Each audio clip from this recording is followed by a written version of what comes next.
Olá pessoal, e aí turma do sexto ano, tudo bem?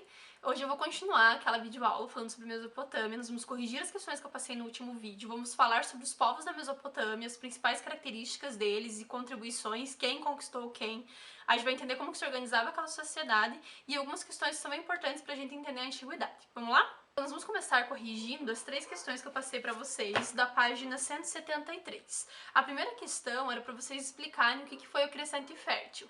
Então, para quem não lembra, ou para quem não fez atividade, para quem fez e quer corrigir, o crescente fértil, gente, era a região onde surgiram as primeiras civilizações da história da humanidade, certo? Então, o berço das primeiras civilizações foi o crescente fértil, que é essa região que, já vou perguntar na segunda questão, quais partes compreende, né? A parte norte da África e o Oriente Médio, tá? Então, nessas regiões ali surgiram as primeiras civilizações, como o Egito e a Mesopotâmia, e surgiram ali em função da fertilidade do solo por conta das cheias dos rios. A gente já estudou na última aula quanto os rios eram importantes para o início das civilizações, né? Para o início da formação das sociedades antigas, certo? A segunda questão era justamente essa, né? O crescente fértil compreende quais regiões? Então, vocês podem colocar lá que a parte norte, um pedaço do norte da África, para ser mais específica, parte do Egito, e parte do Oriente Médio, lá com a Mesopotâmia, e também poderiam colocar outras regiões, como a Palestina e a Fenícia, mas colocando no Oriente Médio fica mais abrangente, certo?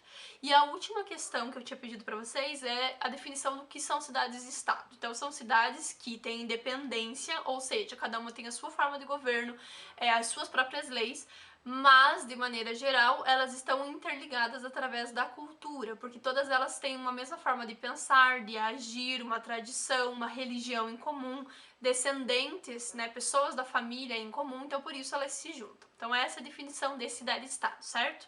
Então, corrigidas as três questões, a gente vai para o nosso resumo de hoje. Então, quais foram os povos que habitaram essa região da Mesopotâmia que a gente está estudando? Lembrem que a gente viu que a Mesopotâmia não é um povo só, tá? São vários povos que habitam a região. Então, a região que a gente chama de Mesopotâmia, que a gente está estudando aqui.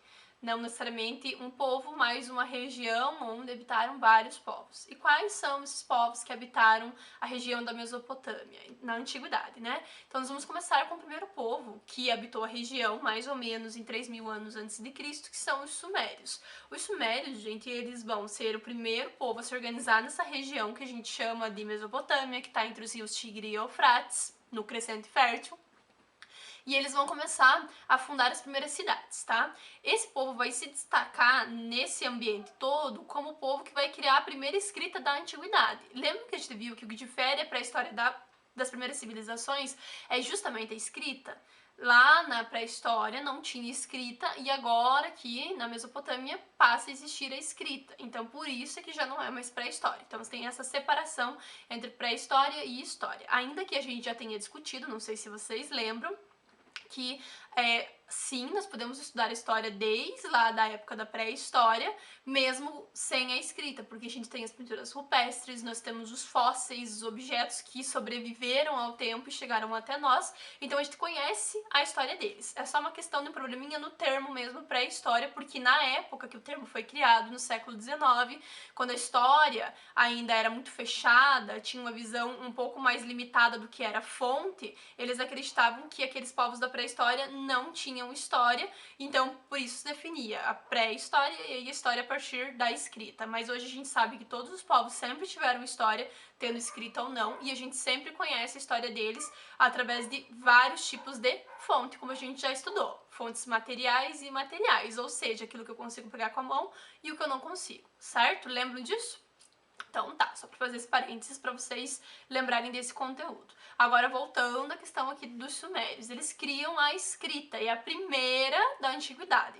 É uma escrita, gente, que é feito com cunhas. É como se eles pegassem uma espécie de uma caneta, um objeto de metal, e fossem fazendo, né, desenhos na argila. Eles fossem pressionando esse objeto, que era a cunha, na argila, e aí isso ia criando uma série de formas que eles acreditavam que significavam essa escrita.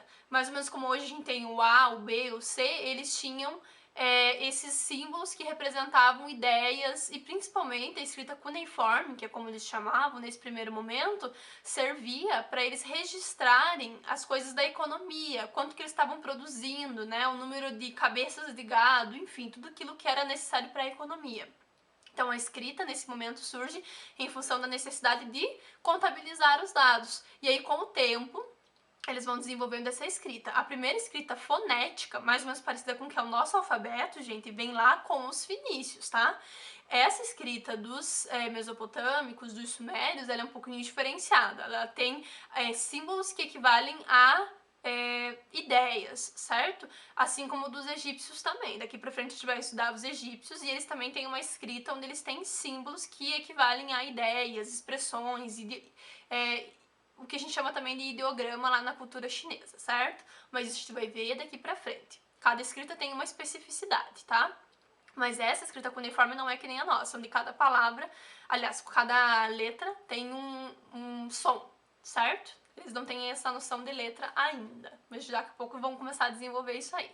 Então essa é a primeira escrita que eles vão desenvolver e que é a principal característica dos sumérios. Em 2100, os sumérios vão ser dominados pelos amoritas. Esse povo vai fundar a cidade da Babilônia, vai fazer ela crescer e formar um grande império. Então a gente chama esse primeiro império babilônico, é um momento em que mais ou menos existe uma unidade na Mesopotâmia, mesmo que tenham várias cidades-estado existindo nesse período, mas os babilônicos é que estão mais ou menos dando as ordens nesse momento.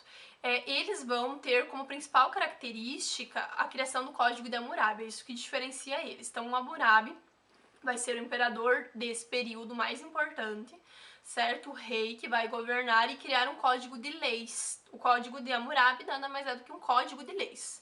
Mais ou menos como a gente tem no Brasil hoje, o nosso regime de leis, eles também tinham, tá? Só que era um pouquinho diferente, claro, porque diz respeito à cultura deles, às necessidades daquela época. Hoje no Brasil, a maior lei que nós temos é a Constituição, certo? Então, naquela época, o Hammurabi vai criar um código de leis para direcionar a vida deles, certo? Porque as leis escritas são muito importantes para que todo mundo saiba o que pode e o que não pode ser feito.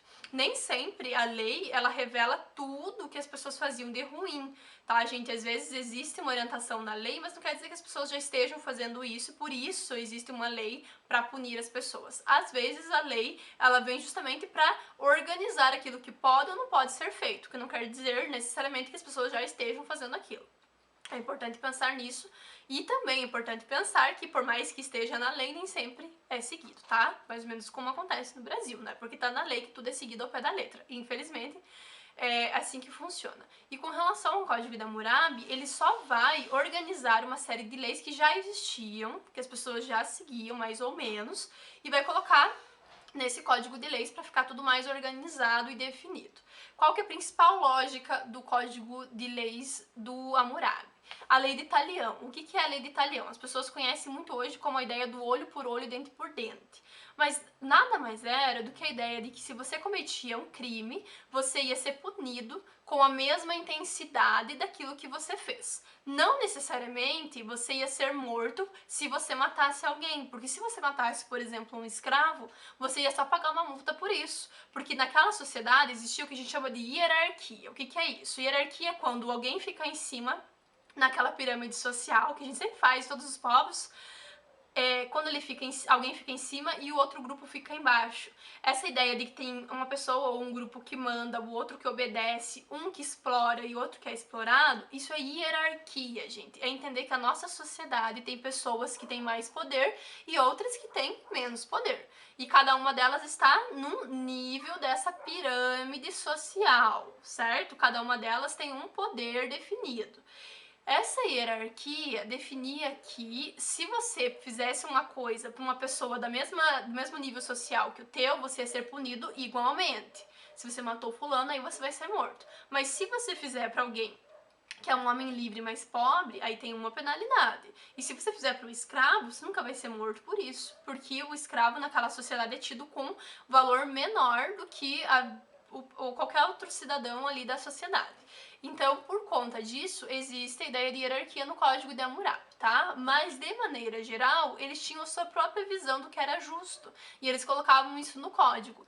Eles definiam bem certinho que você ia pagar, como você iria pagar, caso você fizesse cada uma das coisas que estavam listadas lá no código. Nem sempre era igualmente aquilo que você fez, forma como você iria pagar, mas de maneira geral o princípio que norteava, que embasava o código era esse, a da justiça. Do que para eles era justiça, claro, né? Se você fez, você vai pagar com a mesma intensidade daquilo que você fez de errado, certo? A punição vai vir na mesma medida. Então essa é a principal característica do Código de Hammurabi. Aí, com a morte do Hammurabi, mais ou menos por volta de 1300 a.C., os assírios vão chegar nessa região, já que o Império Babilônico vai estar enfraquecido, vão dominar o Império e vão criar o seu próprio sobre a Mesopotâmia inteira. Os assírios eram um povo conhecido como guerreiros. Eles eram um povo que se destacavam na questão da guerra nesse período, por terem uma preparação militar muito grande. Só que não eram os únicos, tá, gente? Porque na antiguidade todos os povos estavam basicamente em guerra o tempo inteiro. Então eles tinham que estar sempre preparados para a guerra. Só que os assírios se destacavam nesse sentido na Mesopotâmia. Aí os assírios vão governar até 620, quando os caldeus e os medos vão se juntar e vão dominá-los e fundar o que a gente chama de Segundo Império Babilônico. Então os dois últimos povos que a gente vai estudar são esses dois, caldeus e os medos. Eles vão tornar a Babilônia o centro político, econômico, militar, religioso, tudo da Mesopotâmia. Tudo vai começar a emanar da Babilônia nesse momento, certo? Já tinha sido no primeiro império, né, importantíssima a Babilônia, agora torna a ser e ainda muito mais. É um momento de maior apogeu da Babilônia durante toda a história da Mesopotâmia, certo? E os persas vão conquistar a Babilônia mais ou menos em 539 a.C. e aí acabamos com a história dos povos mesopotâmicos. Daí os persas é que vão dominar essa região e aí nós vamos estudar agora outros povos daqui pra frente, certo? Agora, com relação à sociedade da antiguidade, da Mesopotâmia, como que funcionava? Mais ou menos, gente, a sociedade na antiguidade inteira vai ser dividida como eu vou apresentar para vocês agora. Mas é bem específico da Mesopotâmia a questão que eu vou apresentar agora. Serve para mais ou menos todos os povos, vocês vão ver que eu vou estar sempre falando sobre isso, vocês vão ter a sensação de que é sempre a mesma coisa, mas cada um dos povos tem algumas coisas específicas. Por exemplo, no Egito, o camponês ele é chamado de felá. Então a gente vai ver que em cada sociedade ele vai apresentar características um pouquinho diferenciadas, mas a lógica, a base é a mesma, certo? Então, com relação a Mesopotâmia, a sociedade basicamente era dividida. Primeiramente, lá na pirâmide social, nós temos lá no topo o rei, obviamente, que é o representante dos deuses, o patese, o chefe de cada cidade-estado, e quando eles fazem os impérios, é o imperador que vai dominar sobre toda a Mesopotâmia. Então esse é o cara que está no topo da pirâmide. Aí depois nós temos os nobres, que são as pessoas que se relacionam com o rei, são os amiguinhos do rei, que ganham terras, ganham privilégios, que têm qualquer tipo de ligação com o rei nesse momento. Aí depois nós temos os sacerdotes e os escribas, que são figuras importantíssimas na antiguidade inteira, certo? Os escribas são os caras que escrevem, que vão fazer aquela escrita cuneiforme lá que eu expliquei pra vocês, certo?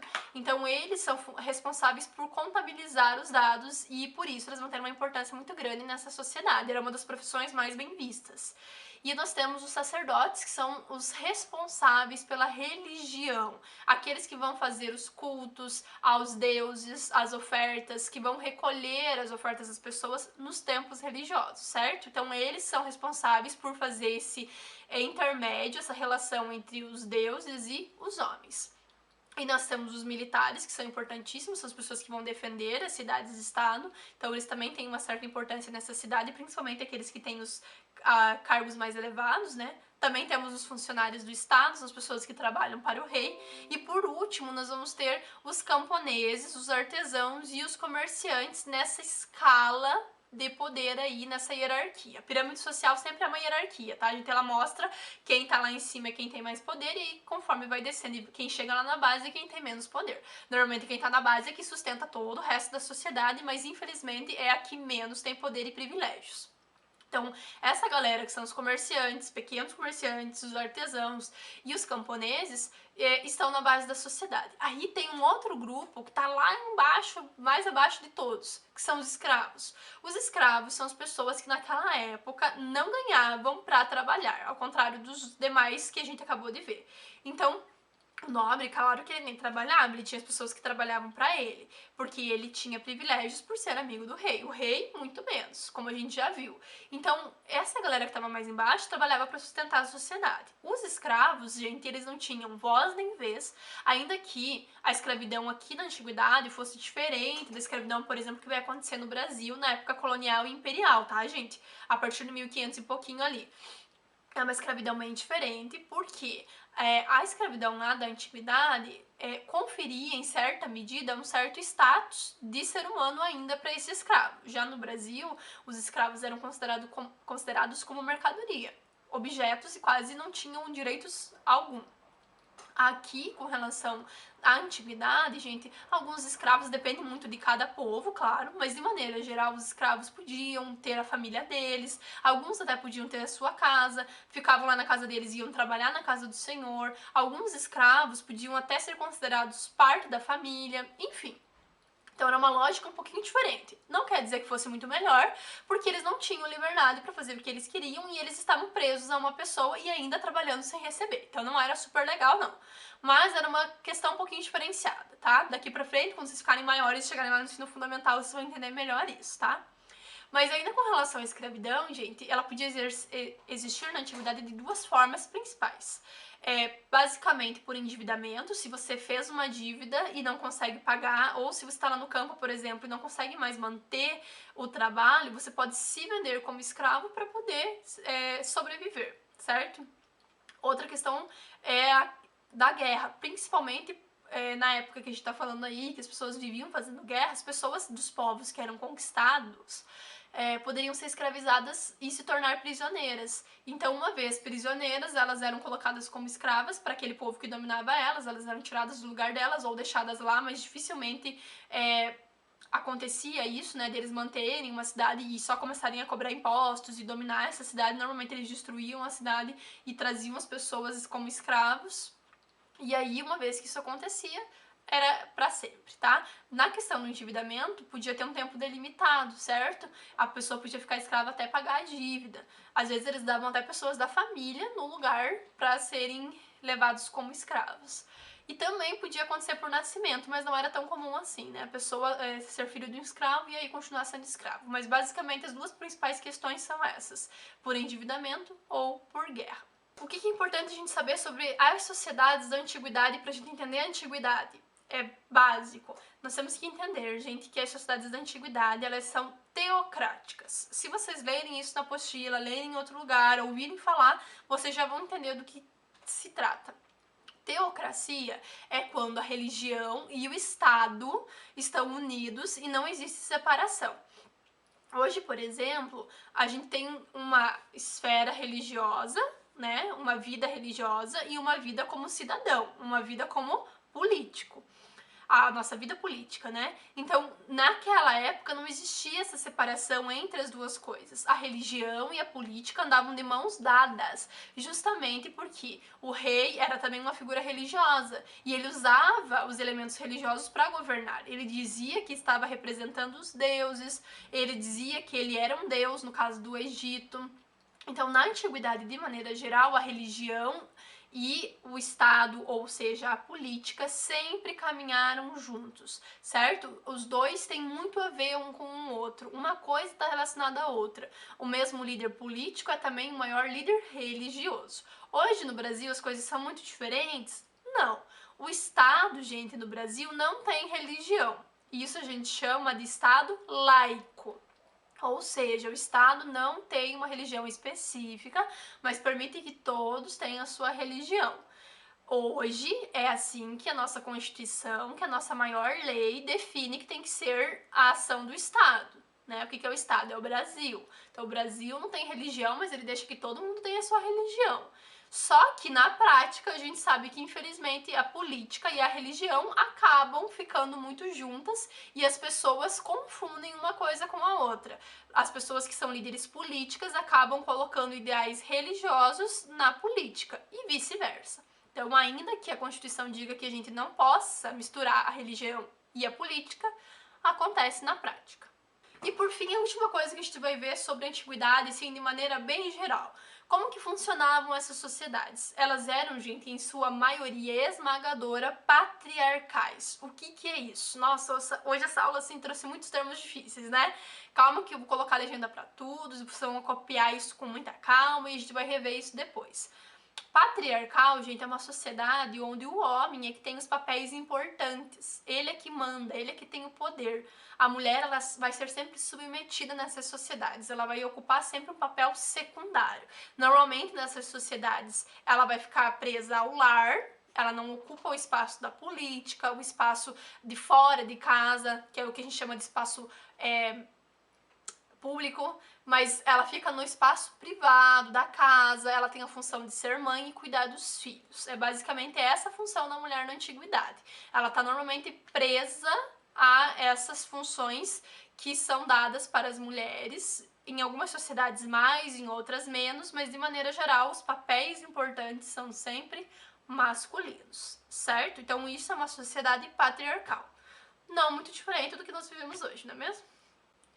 Bom, gente, agora que a gente encerrou esse capítulo, eu gostaria que vocês fizessem a questão 4, que é para vocês preencherem esse caça-palavras. E a última questão é para vocês explicarem qual a importância do desenvolvimento da escrita para a humanidade e para a pesquisa histórica. Então, na opinião de vocês, por que a escrita foi importante para a humanidade, para a gente registrar as coisas, para que ficasse mais claro aquilo que eles queriam dizer, porque na pintura é um pouquinho mais difícil de a gente interpretar, certo? Quando está escrito é mais difícil de a gente duvidar, é um pouquinho mais difícil de a gente ter essa dificuldade de entender o que está sendo dito. Então, pensem nessas questões, por que vocês acham, por que vocês consideram que é importante a escrita, inclusive dentro da história. O que ela facilita, se complica, se ajuda, para que a gente conheça o passado das civilizações. Diz aí, responde, coloca aqui na apostila e aí nas próximas aulas a gente vai conversando mais sobre isso, tá bom? Beijo, até mais!